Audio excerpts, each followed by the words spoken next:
Welcome to Newsmax TV. With us now on the phone from Washington is Senator Jeff Sessions, Republican from Alabama. In a letter to Republicans this week, Senator Sessions rebuked the Senate immigration reform bill, saying it defies the rule of the law and will hurt the U.S. economy. And he's calling on the GOP to flip the immigration debate on its head. Senator Sessions, welcome back to Newsmax TV. Well, thank you. Well, you were a leading opponent of the bipartisan immigration reform plan that passed the Senate, and you're now crossing the Capitol to keep the House from doing the same. What is your message right now to House Republicans? Well, my message is if you do the right thing, that not only will it be the right thing for America, but it will also be good politics. Mm-hmm.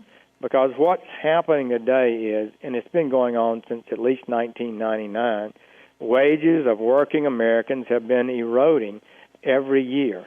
And Dr. Borjas at Harvard has done a meticulous study on this with all the relevant data, and he's concluded that from 1980 to 2000, for example, the large immigration flow reduced wages $240 a month. Mm-hmm. This is huge impact, and so what we need to do is to promote immigration, but at a level that we can sustain. And the bill that came out of the Senate would have taken us from 10 million people given legal status in 10 years to 30 million people being given permanent legal status in 10 years. And that's larger than the American worker can absorb without increasing unemployment and pulling down wages, as the Congressional Budget Office said. Mm-hmm. And Senator, what should House Republicans do then about the 11 million immigrants here illegally? Well, we'll have to wrestle with how to treat them in a compassionate way, and there is a way to create a legal status for those who are deserving in that group. But we're talking about a bill that not only would legalize the 11 million, would basically double the annual flow of immigrants into the country on top of that. And that's what I believe cannot be absorbed without real danger to working Americans and their income. Mm-hmm. And Senator, House Republicans initially said there would be no amnesty in their immigration bills, but it seems some may have taken a more conciliatory tone. Representatives Eric Cantor and Bob Goodlatte are working on a bill to provide a legal status to those brought illegally to the U.S. as children by their parents, a concept Speaker Boehner spoke favorably about. Already, the Obama administration has bypassed Congress to implement a version of this. How do you view Eric Cantor's and Bob Goodlatte's concept? Well, they can, it's a matter to be discussed, and certainly the people who are brought here young have the most compelling claim for legal status. But the bill would have given legal status to everybody, even those who entered the country illegally December 30th, 2011, who've never held a job, had 2 DUI arrests, and have no family connections in our country. They would be put on a guaranteed path to citizenship. So what we've got to do is make sure that we rationally analyze the people that are here as we try to do the right thing. Mm-hmm. Now, Karl Rove supports immigration reform. Jeb Bush supports immigration reform. Grover Norquist supports it as well. Now, big Republican donors are urging the party to approve immigration reform, but yet there still remains strong opposition in the House. Why is there such division amongst the party on this issue, and what does a divided GOP mean for 2014 and also 2016? Well, the big donors are attempting to pull the strings on this, and they're ignoring the American people. The American working people have had their incomes damaged by this huge flow of immigration, and this bill would only increase that. We're a nation of immigrants. We'll maintain our million plus a year in immigration into our country, but we can't double it. Mm-hmm. And we've got to assimilate the people that are here and that have been here effectively.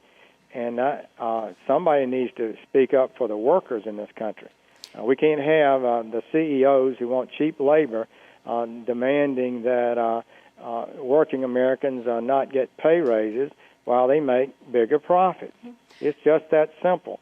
And it's not healthy for this country to have, for over a decade, wages decline, unemployment remain high, the average workforce participation today is lower than it was in the 70s. We have 2 million fewer people working today than in 2007, and there's just not that many jobs out there. And we need to get our unemployed into those jobs. That's so simple and so basic. I'm not sure why people can't see it. Senator, and by the way, we spend $1 for job training for every $100 we spend on means-tested welfare-type programs.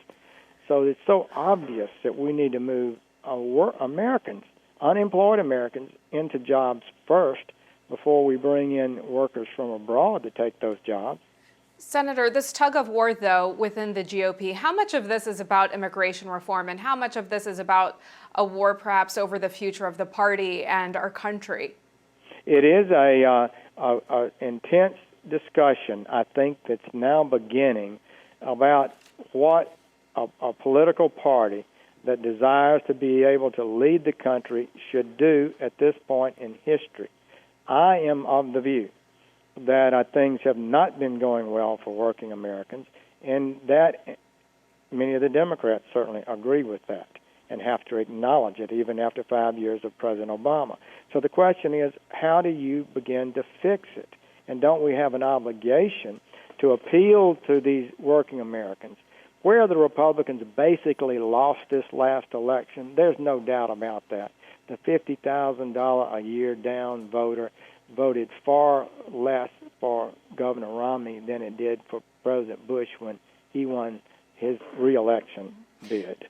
So we just simply have to deal with this.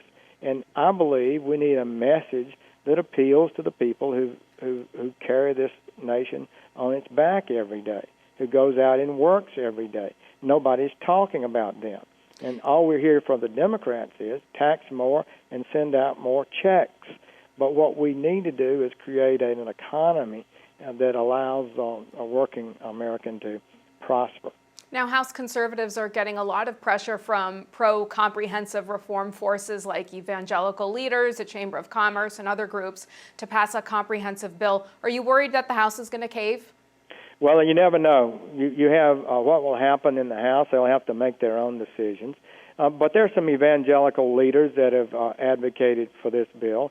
But I read an article recently that just said the pews aren't following this. The parishioners out there who support the churches and go to church regularly, they're not supporting this Gang of Eight bill in any significant numbers. And so I think that we need to ask ourselves, what is a compassionate, right policy for America? Not what is the fair and right thing to do? And I think we owe an obligation to our poor people that are here today to help craft an economy where they have a decent chance to get a job, their children can get a job, their grandchildren can get a job, where wages will be going up instead of going down. And we need to be aware that you simply cannot allow everybody who would like to come to America, because they can't be absorbed in the economy that we have today without impacting adversely, really, their fellow immigrants as well as the Americans who are here. And Senator, last question for you. Looking into your crystal ball, do you think that we'll have an immigration law this year? And if Congress doesn't pass legislation, do Republicans risk the possibility that the president might act unilaterally on this issue again? Well, the president is going to have to maintain the rule of law, and it's important that he do so. He cannot be excused for failing to do that, number one. I'm not sure what's going to happen.